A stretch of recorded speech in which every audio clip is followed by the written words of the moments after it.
Let's talk about ribosomes. Ribosomes are proteins that manufacture proteins. Ribosomes will take single amino acids and form these peptide chains. And rough endoplasmic reticulum is rough because of ribosomes. I think I've mentioned that before. Ribosomes manufacture proteins using messenger RNA as the plans. Messenger RNA is going to be copied from the DNA in the nucleus and then moved out of the nucleus and into the ribosome. Notice there's a big subunit of the ribosome and a little subunit of the ribosome. So the ribosome is going to take little amino acids and form chains by forming the peptide bond that I showed you earlier. So these are notice the AA is an amino acid, and we're making chains of amino acids. Well, the truly miraculous thing about all that is that when we start making these chains, depending on which amino acid we use to put together and what sequence we use, these spontaneous things will occur, like alpha helices, an alpha helix, which is a spring. And the purpose of the spring is just the purpose of a spring, to store and release energy. If you look inside of a lock, you'll see a little spring and gears, and your body does the same thing. It has little springs, so it can store and release energy in the proteins and move. Something else alpha helices are great for are anchoring the protein in the phospholipid bilayer. And so this is what the spring-shaped stuff is supposed to show you. It's supposed to show you that it's a chain of amino acids that forms this alpha helix. And this is the phospholipid bilayer. There's outside, there's inside. I didn't take the time to draw this very carefully. This is somebody else's drawing.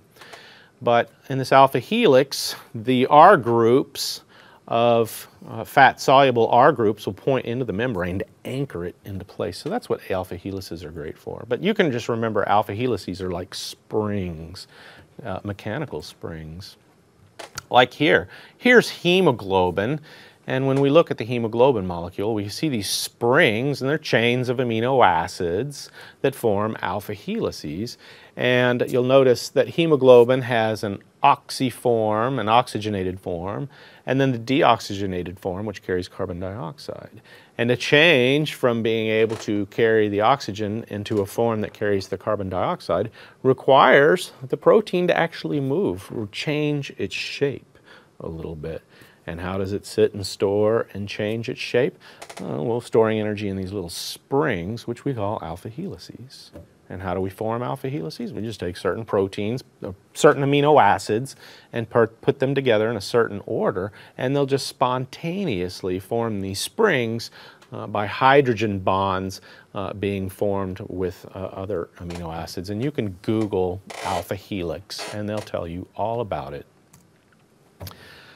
Well, maybe we don't want springy structure in our protein. Maybe we want something really stiff and difficult to move, like beta-pleated sheets. Right? Beta-pleated sheets, you can think of like corrugated roofing. If you look at the roof of a holly, it has tin roof, and it's corrugated. And beta-pleated sheets work exactly the same way. Because beta-pleated sheets are used to form stiff, tough structure like ligaments, tendons, and bones. You don't want your bones to be real springy and elastic. You want them to be stiff. So beta-pleated sheets are excellent for that. The only reason I show you this is notice that the beta-pleated sheet makes a hairpin turn, comes back around, makes a hairpin turn, comes back around. And remember what's in the chain of amino acids to form that hairpin turn? Proline. I just wanted you to see the mechanics. I don't need you to memorize it. And so beta-pleated sheets are very stiff structures. So when you see something like this, show you springy stuff, those are alpha helices, and the little arrows are beta-pleated sheets.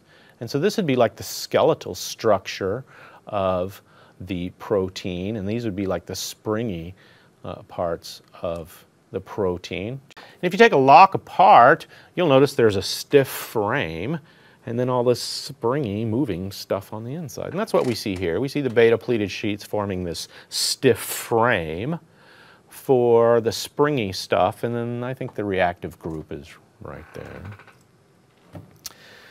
So when people talk about protein structure, They can talk about alpha helices and beta pleated sheets, and we'll call that secondary structure. And then there's globular or globular and conformational structure. And so the big glob that it forms when you finally put the thing together, like this whole thing is its globular structure. The little alpha helices and beta pleated sheets, those are its secondary structure. And then when it moves, like I showed you with the hemoglobin, that movement is called the quaternary structure, the conformational structure, and that's considered fourth degree or quaternary structure. And this isn't what's important to know. What's important to know is all of this is quite simply determined by the sequence of amino acids. If you take sequences of amino acids, if you take amino acids and you put them together in a certain sequence, all of this will just form spontaneously. And so really all that matters is the sequence of amino acids when you're making a protein. Sure, there's a few little steps involved in there, but it is the primary sequence. Quite simply, taking those collection of amino acids that I showed you, those few amino acids that I showed you, and you can just take them and put them together in different orders and different arrangements and create all of the machinery of a human body. Incredible. How do ribosomes know the proper sequence of an amino acid to form a specific protein? Well, they get that information from messenger RNA.